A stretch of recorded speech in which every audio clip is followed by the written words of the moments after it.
Hello, and welcome back to our continuing settlement survival how-to Let's Play series.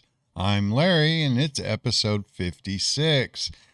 Oh, and there's been a lot of things going on.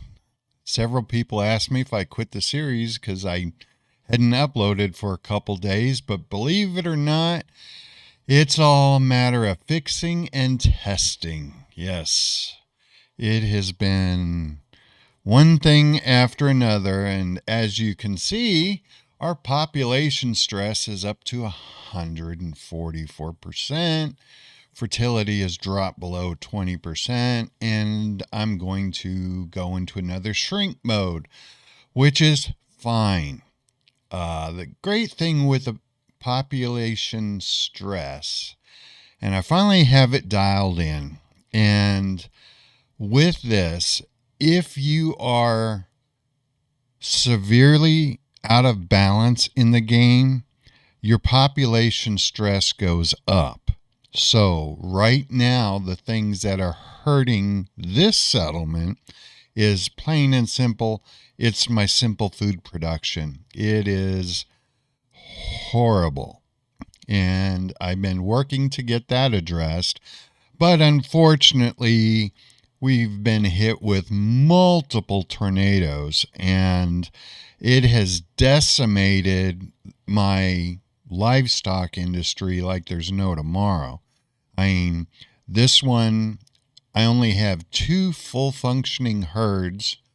The cattle was literally non-existent. So it's just been one thing after another. So I've got a lot of information to give you because with all the testing that I've done and fixing that I've done, things will make sense. Now, if you notice, I have converted this settlement all to luxury houses. I managed to bring up my housing, if you see there where it says -7, after I converted all of that to luxury housing, I brought it up to a -4.3%. So I'm slowly addressing the housing issue that they have. So for the amount of population that I have, I don't have proper housing. They don't want regular houses. So progression states I need to go to the luxury house. Now, when you bring up your other industries, you can slowly add your garden villas, but these are extremely expensive. So make sure you don't skip progression. As your society grows, your population grows, make sure you start improving everything from food, clothing, housing, tools. And as far as the tools go, it just helps increase productivity. Same thing with your backpacks, increases productivity. But if you want to control this population stress level, you have to keep food, clothing, and housing all in balance. If not, you'll be at the 144% like I am right now. So that is a huge factor in playing this game. Huge. Now, tornadoes. OMG. If you are not building the structural upgrade, which is this right here, if you are not building kits, you're going to be in trouble. I mean, I can tell you this right now. If you're not doing it, plan on doing a ton of repair work. So, take it from me, get it done. I mean, there's no ifs, ands, or buts about it. So don't rush into all these massive upgrades. You have to take it one step at a time. So That is literally the first housing upgrade you want to get into. Second, you'll go into your toilet, do the tent, the toilet thing, and unlock the luxury house so you can make your housing progression. Forget everything else. So you have that. Now we have one big issue that I've been testing in the game to figure a workaround out of, and I just haven't found one. And it comes down to the transfer warehouse and the supply station. If we're talking production, which is, it's easier to say this way. Fertilizer and fodder are not production, it's agriculture. Supply stations won't work. A supply station will not supply fertilizer or fodder. I'm hoping the devs will get this set up right, because we need some type of control over our agriculture. And I have done all sorts of things to try to get this figured out over these past 2 days. And when you have a transfer station, and I'll bring one up, the transfer station accepts any materials.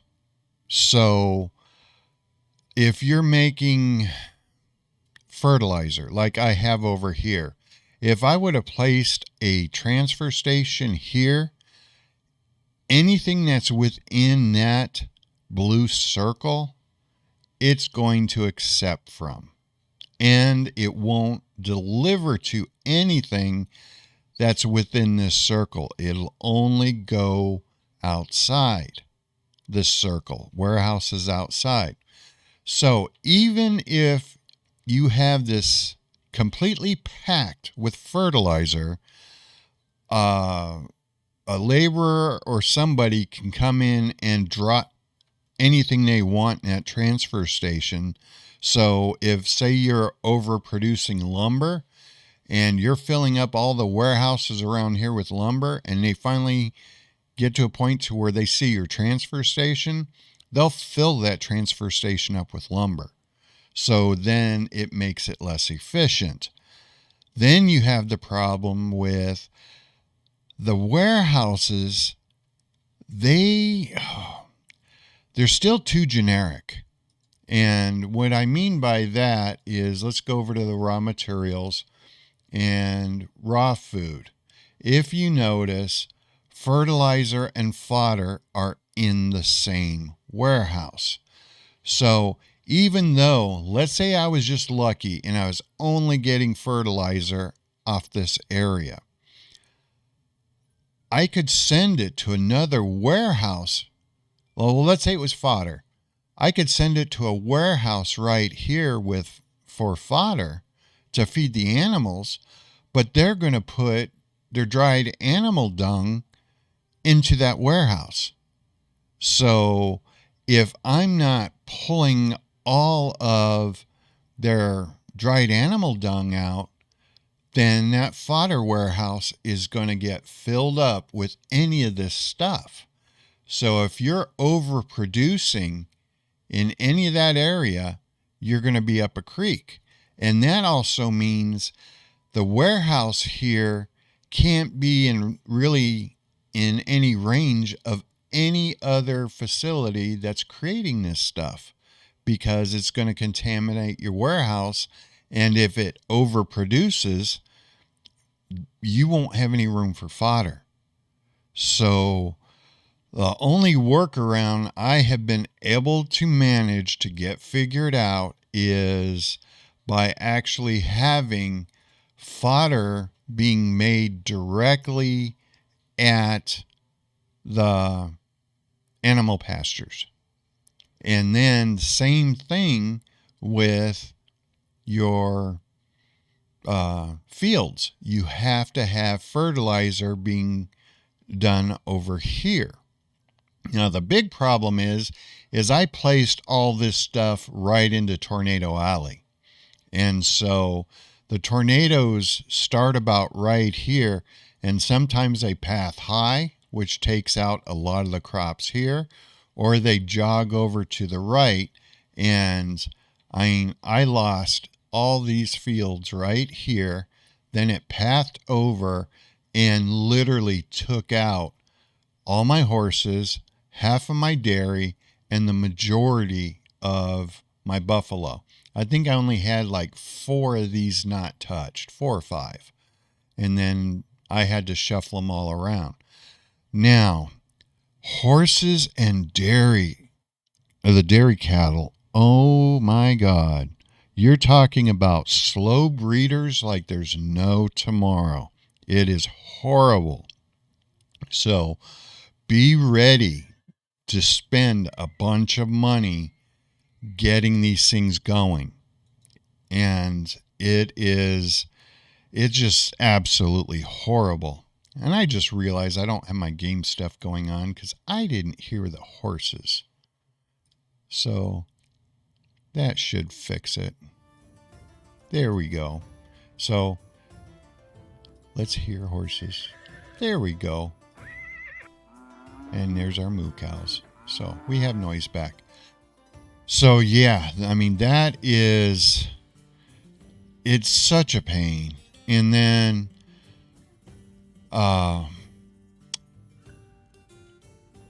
the heating and all that in this game is kind of funky because unfortunately, just like with the agriculture issue, you can't deliver to heaters. Not heaters, the boilers. Let me see if I can find one here. I know I'm probably staring one right in my face. That's a compost plant. Ooh, where are you? I know I have them here.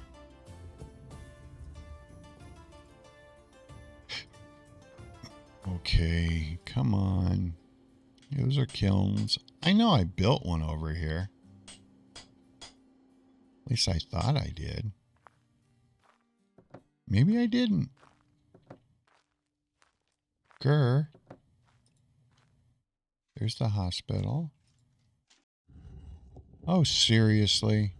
I don't have one over here? Okay, I gotta find where I put one. Right here.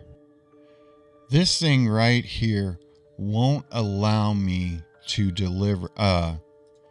This right here. I put the coal in to keep this thing full, and it refuses to deliver to it. So there's really no point other than for the industry that I have for coal, because that has to be hand delivered. So word of advice, if you're trying to use your supply stations for that, and it doesn't matter the size of the supply station. I even tried using the small one that doesn't deliver, and I tried that on agriculture too. The supply stations will not work for them. So as you build up your settlements, keep that in mind. And then like over here, I need to build some fertilizer factories if I want to stop the pathing. Now, your only real big fix is extremely good roads and the wheel carts and boots. I mean, if you don't want to build fertilizer plants over here, that's about your only option that you can do. Same thing with anything agriculture. You're only going to be able to literally fix it, if you wanted to call it a fix, it's just basically a workaround, is you have to have the hand carts. You have to have leather boots and jade roads. I mean, that is about your only way you're going to get that workaround. Now, another thing in your settlements you also want to consider.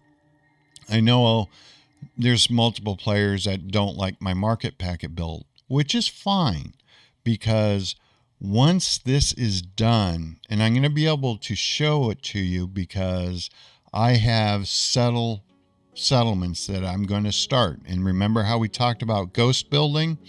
I'm going to get these things laid out and ghost build one of them. The other one I need right now to keep on fixing the map. But I'll show you in the ghost build everything that we're going to place, because it's going to have all services.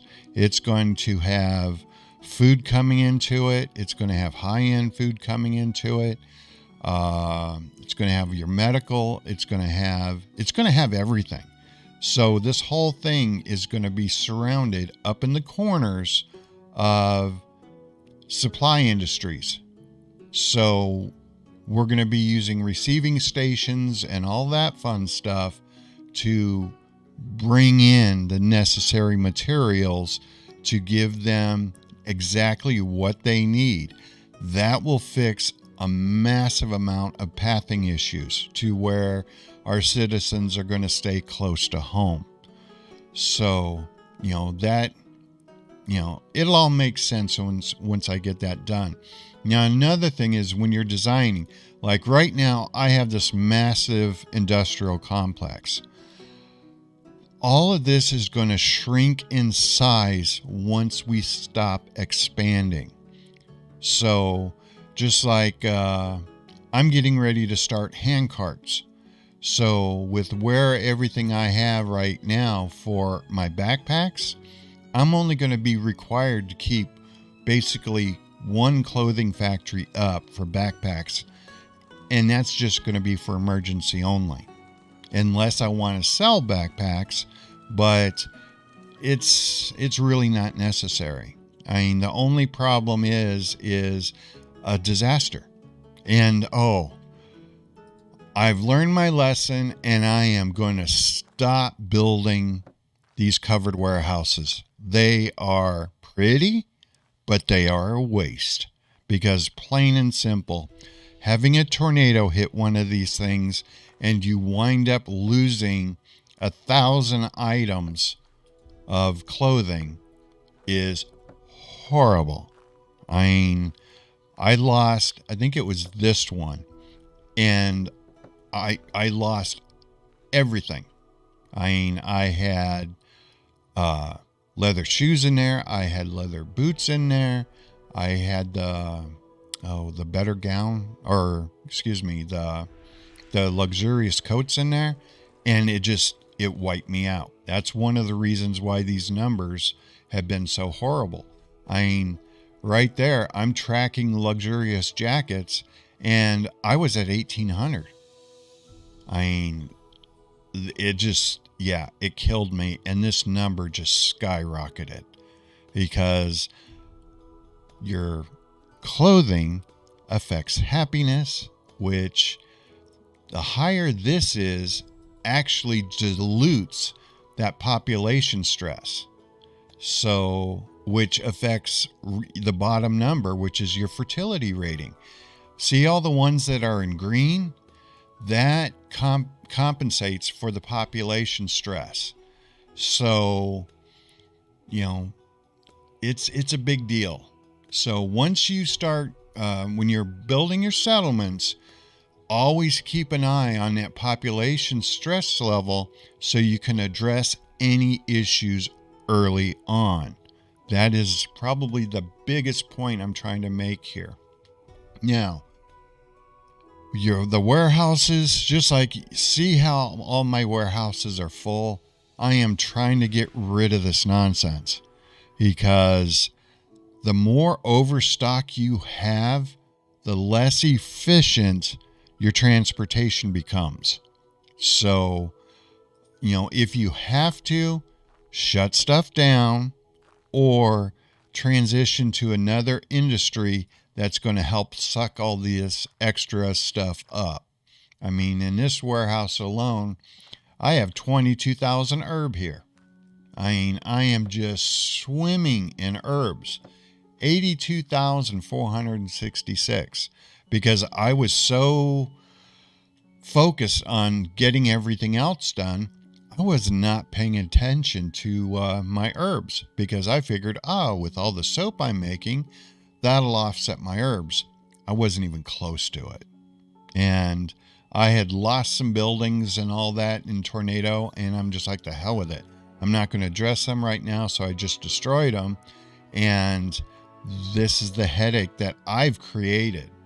So watch out for that as well. And on the spirits, it's showing me in red, but the simple thing is I'm actually not in the red. I have plenty of supplies for everything. It's just for right now, it's unhappy. So I have enough whiskey to keep everybody obliterated, but it's saying no bueno. It doesn't like it. And let me show you. We'll go into the production. We'll go into alcohol and snacks. It's saying, nope, you're not a happy clam here. And if I show you the beer, where is it?